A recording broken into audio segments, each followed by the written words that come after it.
Bienvenue dans la Zone Fantastique, un podcast proposé par le Blog du Cinéma, où il est question, comme son titre le laisse supposer, de cinéma fantastique.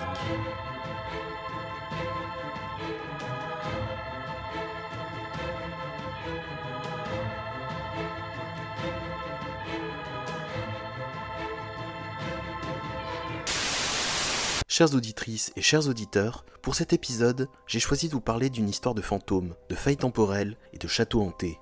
Mais n'allez pas croire qu'en assemblant ces éléments, on obtient forcément un film d'épouvante typiquement gothique. On peut par exemple obtenir un rêve vaporeux, comme le film sur lequel nous allons nous pencher, Alice ou la dernière fugue, réalisé par Claude Chabrol et sorti en salle en 1977.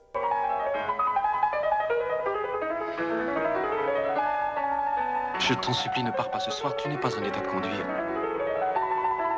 Et puis, pars demain matin. Repose-toi cette nuit et pars demain matin. T'auras l'esprit plus calme et puis tu sauras ce que tu fais.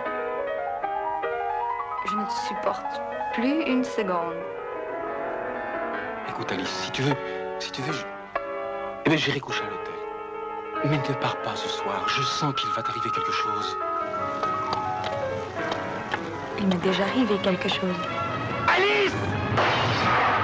Au moment où apparaissent à l'écran les 5 mots du titre, l'image se fiche sur Alice, la protagoniste, et son mari qu'elle s'apprête à quitter. Les deux personnages se résument alors à deux silhouettes découpées dans la pénombre. Le mari figé dans l'encadrement d'une porte, celle du monde que la fugueuse laisse derrière elle en se tenant au seuil d'une autre porte, d'un autre monde. Un plan symbolisant la trajectoire intégrale du film, qui se présente alors comme un long processus de passage, puisque la porte que devra franchir Alice pour affronter son destin ne sera ouverte en fin de compte que dans l'avant-dernière scène du film. Dans ces premières minutes où le récit se met en place, Alice est déjà un esprit en fuite. Tout ce que dit son mari pour tenter de la retenir est noyé sous la musique d'un piano obstiné, qui se poursuit en accompagnant le va-et-vient des essuie-glaces sous une pluie battante. La nuit tombe, la route est à peine visible à la lueur des phares. Comment savoir alors vers où se dirige Alice, puisqu'elle-même semble encore l'ignorer ? Sylvia Kristel, mannequin néerlandais devenu icône de cinéma avec Emmanuel, tente de donner corps à l'esprit évaporé d'Alice, d'affronter avec sa beauté presque irréelle, l'irréel qui va bientôt la cerner. Comme si, en paraissant être elle-même un rêve, elle pouvait conjurer les cauchemars qui la menacent. Dommage que cette pendule soit arrêtée. Elle est cassée, madame.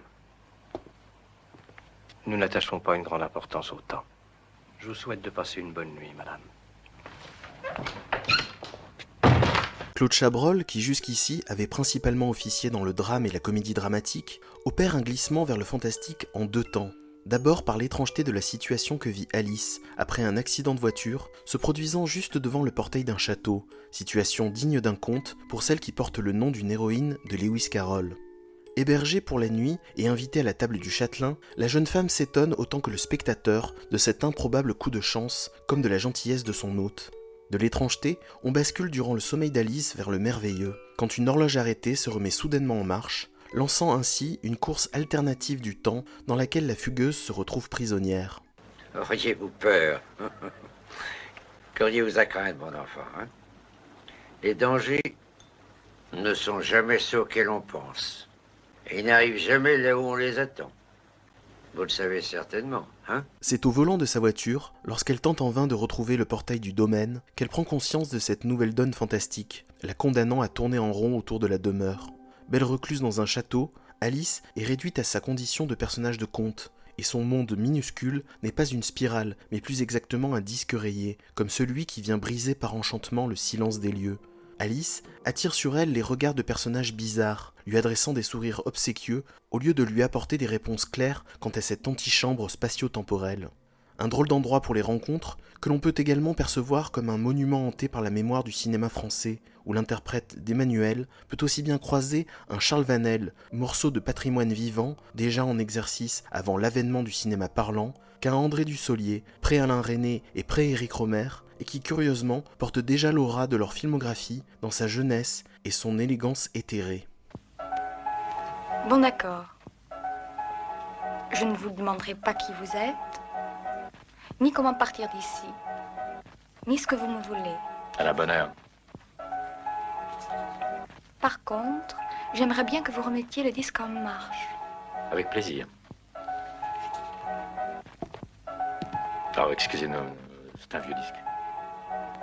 Alice se fait assez vite une raison quant à sa captivité. Un personnage interprété par François Perrault, sans nom ni statut clair comme la plupart de ceux qui apparaissent et disparaissent le temps d'une scène, félicite justement Alice sur sa capacité d'adaptation. Il admire la décontraction et le calme apparent de celle qui bouquine allongée sur un divan du salon et évoque d'autres cas où les captifs du château se débattaient et exprimaient leurs souffrances. On peut s'imaginer ces prisonniers au comportement hystérique comme les protagonistes habituels des films fantastiques. Les différents sujets d'expérience scénaristique que Chabrol élude tous promptement pour focaliser notre attention sur la contre-proposition que représente l'attitude détachée d'Alice. Un détachement qui permet visiblement à la recluse de gagner la confiance du château et de ses esprits, puisque le portail réapparaît, autorisant ainsi une tentative de fuite en voiture qui tourne insidieusement au road trip absurde. Bon, je pense que tout ira assez vite à présent, et vous ne resterez pas trop longtemps dans cette situation. Ah, mais attention, je ne vous promets pas que nous nous amusons pas un peu à vos dépens, mais enfin, vous... Ah, vous êtes pas mal supporté.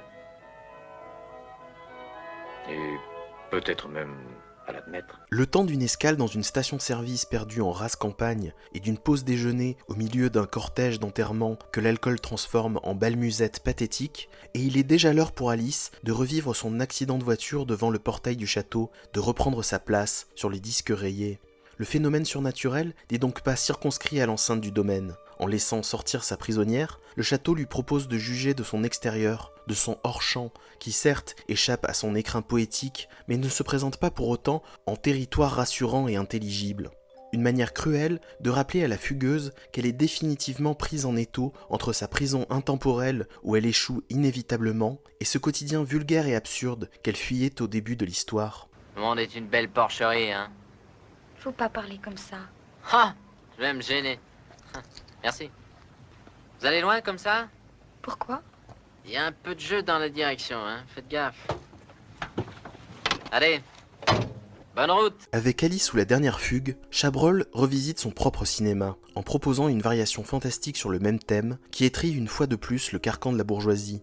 Le monde qui motive la fuite d'Alice est dépeint sans ménagement par cet appartement à la décoration typiquement années 70, où le mari est affalé sur un tapis en alpaga, devant un téléviseur posé au sol, et pioche des grains de raisin dans un plateau d'argent posé sur un pouf, tout en se plaignant de sa vie de bureau. Pour seule alternative à cette vie étriquée, Alice ne se verra proposer qu'un vaste château, vestige quasiment désert quand il n'est pas traversé par les derniers fantômes d'un art de vivre révolu. S'il demeure certes une élégance chez ces drôles de résidents, comme par exemple chez celui qui règne sur les oiseaux, démiurge arrogant à l'apparence d'enfant poète, on prend peu à peu conscience que cette vie distille un poison lent. Le temps semble suspendu, au point qu'il est impossible de savoir quand s'écoule une heure et quand passe une journée entière.